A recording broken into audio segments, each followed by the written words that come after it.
লেখিকা অনন্যা করণের লড়াই। এই যে মহারানী, কখন উঠবেন আর কখনই বা ঘরের কাজগুলো হবে?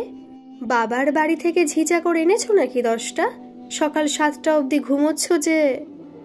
সকাল সকাল চিৎকার শুরু করেন মৈথিলীর শাশুড়ি। মৈথিলী তাড়াতাড়ি দরজা খুলে, না আসলে মা, আমার একা থাকতে খুব ভয় করে, রাতে ঘুমোতে পারি না, ভোরের দিকে চোখটা লেগে যায়, তাই সকালে দেরি হয়ে যায়। আহা গো, অপয়া মেয়ে মানুষ, আমার ছেলেটাকে তো শেষ করলে, এখন আবার তার ঘাড়েই দোষ চাপাচ্ছ। লজ্জা বলে কিছুই নেই তোমার দেখছি। মা, পীযূষের মৃত্যুর জন্য কি আমি দায়ী? আপনি আমায় কেন কথা শোনান? ওর হার্টের অসুখ ছিল বহুদিনের, তা আমিও জানতাম না। আর আমাদের লাভ ম্যারেজ হলেও ও কোনোদিন ওর এই অসুখের ব্যাপারে আমায় কোনো রকম কথা বলেনি। মা, চুপ করো। তোমায় বিয়ে না করে আমি যে মেয়ে দেখেছিলাম, ওর সাথে বিয়ে দিলে ওর বাবা কত বড়লোক ছিলেন, বাবুর অপারেশনে সাহায্য করতই। আমার ছেলেটা এই অল্প বয়সে চলে যেত না। আর তোমার বাবা তো আমার ছেলেটা মরার পর এলো, তাও মেয়েকে না নিয়ে বিদেয় নিল, বসে বসে গেল এখন শ্বশুরের পেনশনের টাকায়। উফ, তুমি ওকে এত কথা শোনালে কি বাবু বেঁচে ফিরবে রীতা? পাশের রুম থেকে খানিক গম্ভীর গলায় বললেন মৈথিলীর শ্বশুর মশাই। হ্যাঁ, তুমিও ওই রাক্ষসীকেই প্রশ্রয় দাও। যত সব, নিজের ছেলেটা মরল আর উনি ওই মেয়ের দোষ ঢাকছেন। মৈথিলী চুপ করে নিজের কাজে গেলেও ওর শ্বশুর মশাই বলেই চলেন, রীতা মেয়েটার গর্ভে আমাদের বংশধর, ওকে একটু শান্তিতে থাকতে দাও, বাচ্চাটা ভালোভাবে হতে তো দাও। বাবু আজ 2 মাস হতে গেল আমাদের ছেড়ে চিরবিদায় নিয়েছে, যে আসছে তাকে বুকে করে আগলে রাখতে হবে। ওই আশায় তো বেঁচে আছি, নাতির মুখ দেখে মরব। বলেই শাড়ির আঁচল মুখের কাছে টেনে কেঁদে ওঠেন রীতা দেবী। নাতি নাতনি যেই হোক, সে আমাদের বাবুর রক্ত রীতা, তাকে নিয়েই বাকি জীবনটা বাঁচব। আমার নাতি চাই, মেয়ে হলে কে তার বিয়ে দেবে, খরচ করবে? বাবুর আছেই বা কতটুকু? প্রাইভেট ব্যাংকে চাকরি ছিল, আর ওই মেয়ের বাবার বাড়িরও তো নুন আনতে পান্তা ফুরোই অবস্থা। না না, মেয়ে হলে অনেক ঝামেলা। রীতা, তুমি দেখছি মেয়ে জন্মালোই না, তাকে বোঝা বানিয়ে দিলে। বেশ করেছি, যা বোঝো না তা নিয়ে কথা বলো না তো। বলে গজগজ করতে করতে নিজের রুমে চলে গেলেন রীতা দেবী। শ্বশুর শাশুড়ির কথোপকথনে অবাঞ্ছিতভাবে না ঢুকলেও ওনাদের সব কথা কানে ঢুকেছে মৈথিলীর।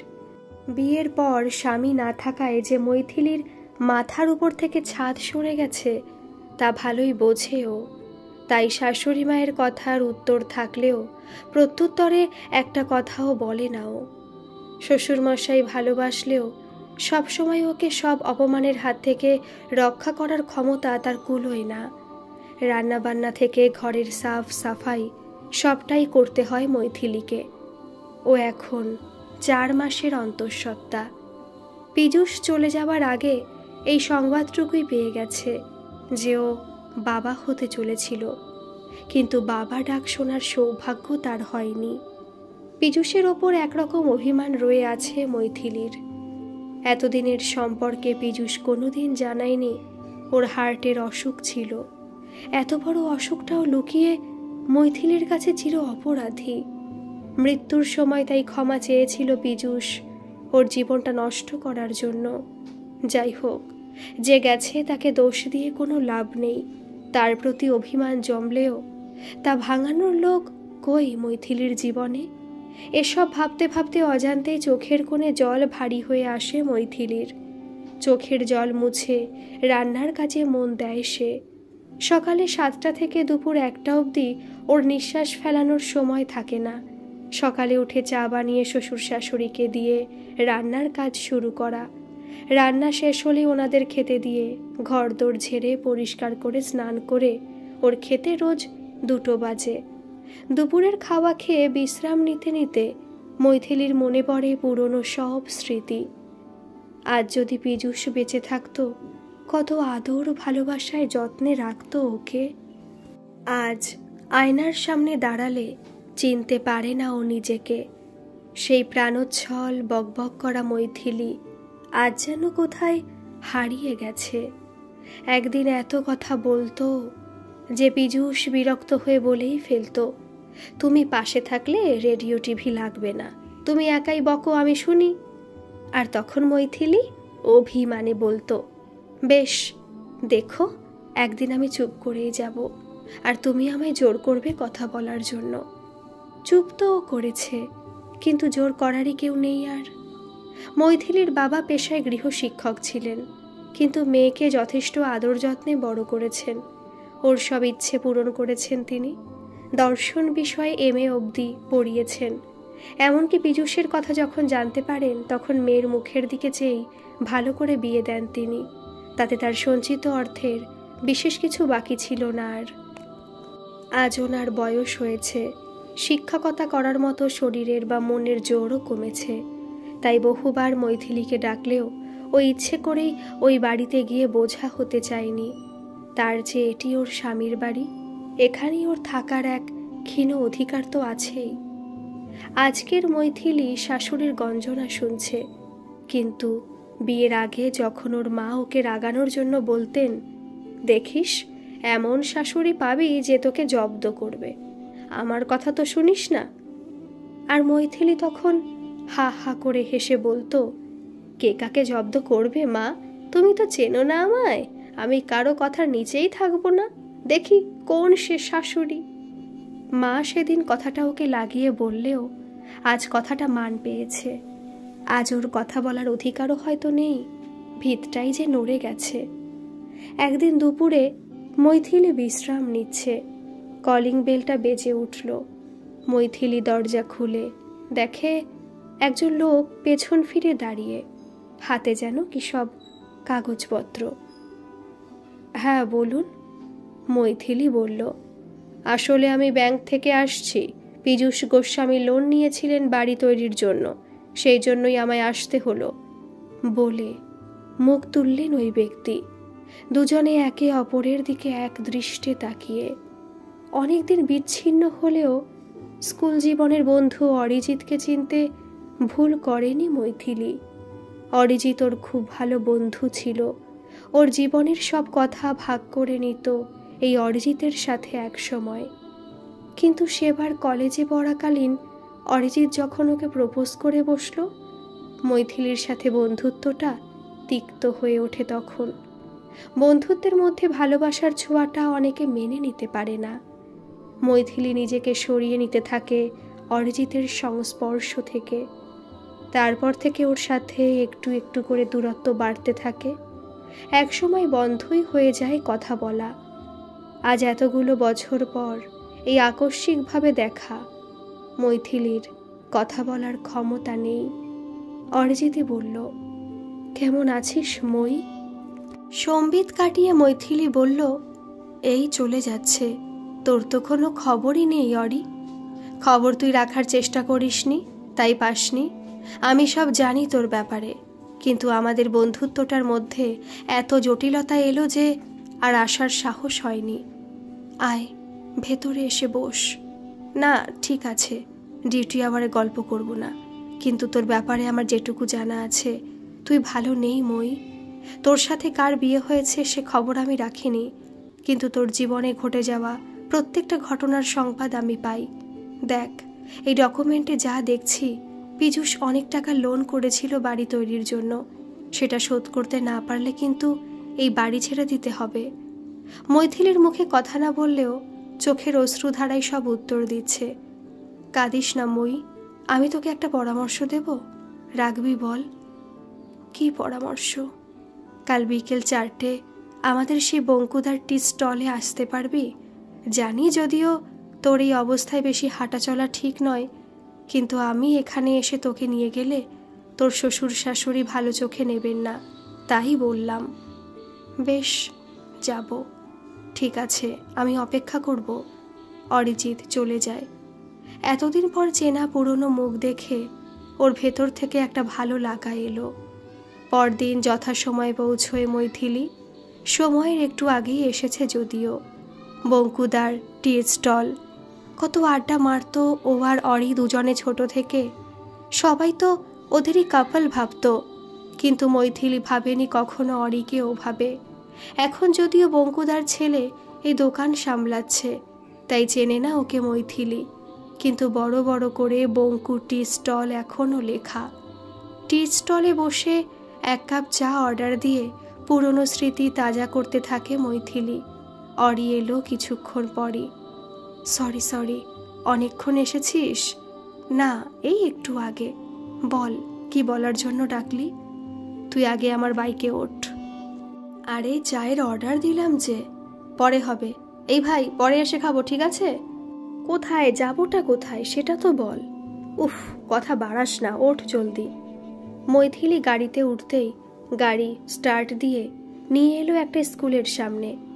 গাড়ি থেকে নেমে অরি বলল, এই যে গার্লস স্কুলটা দেখছিস, আমার দাদু করেছিলেন। প্রাইভেট যদিও, কিন্তু মাইনে ভালো।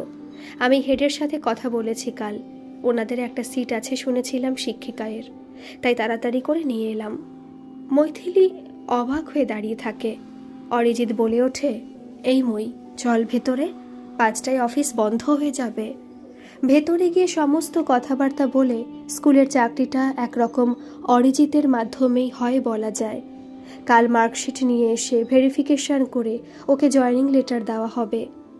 মৈথিলি ফেরার পথে বলে ওঠে, তুই আমায় ক্ষমা করিস অরি, তোর বন্ধুত্বের গভীরতা আমি বুঝতে পারিনি। এসব কথা থাক মই, তোর শরীরের অসুবিধে হচ্ছে না তো? আর আমি ম্যাডামকে বলে রেখেছি ডেলিভারির 1 মাস আর পরে কয়েক মাস তোকে ছুটি দেওয়া হবে। তুই একদম চিন্তা করিস না। আর ওই বাড়ি লোনটা আপাতত আমি দেখছি ব্যাপারটা, যাতে সময়টা বাড়ানো যায়, তবে তুই শোধ করতে পারবি। আমি দিয়ে দিতাম, কিন্তু চিনি তো তোকে, তুই নিবি না। তাই এই প্রস্তাবটা রেখে তোকে আর অসম্মান করব না। বাড়ি যা সাবধানে, পৌঁছে জানাস। মৈথিলি বাড়ি চলে আসে। শাশুড়ি মায়ের আবার হাজার খোঁটা কানে আসে। মৈথিলি সেসব পাত্তা না দিয়ে নিজের রুমের দরজা লাগিয়ে শাড়িটা চেঞ্জ করে আসে শ্বশুরমশাইয়ের কাছে। এসে নমস্কার করে প্রণাম করে বলে, বাবা, আমি চাকরি পেয়েছি। ঝুঁকে প্রণাম করতে পারছি না বলে দুঃখিত। কাল থেকে স্কুলে যাব। আমায় আশীর্বাদ করুন, আমি যেন সবটা পারি। নিশ্চয়ই পারবে মা, আমার আশীর্বাদ রইল। মা, আপনাকেও প্রণাম বলে নিজের রুমে গিয়ে মার্কশিট সহ পুরো ফাইল গোছাতে থাকে মৈথিলি। বিয়ের পর ও একরকম ভুলেই গিয়েছিল যে ও MA পাস। আজ অরিজিৎ ওকে তা মনে করিয়ে দিল।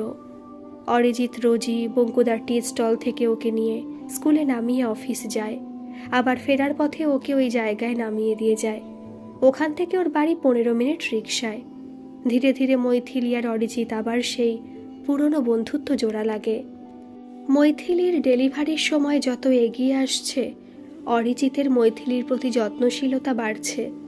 ফোন করে খোঁজ নেওয়া, ওষুধ খাওয়ার কথা, এমনকি চেক আপে নিয়েও যায় অরিজিৎ। এক কথায় মৈথিলির জীবনে পীযূষের জায়গা নিয়েছে অরিজিৎ। ছেলে মেয়ের বন্ধুত্বটা যে কোনো কালে কেউ মেনে নেয় সেটা বলার অপেক্ষা রাখে না। অরিজিৎ আর মৈথিলির মেলামেশার খবর কানে আসে মৈথিলির শাশুড়ির।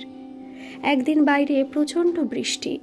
মৈথিলির বাড়ি ফিরতে একটু দেরি হলো।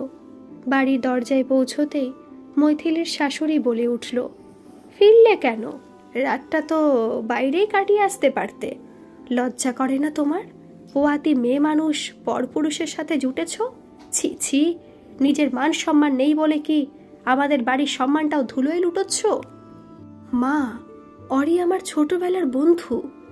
বন্ধু?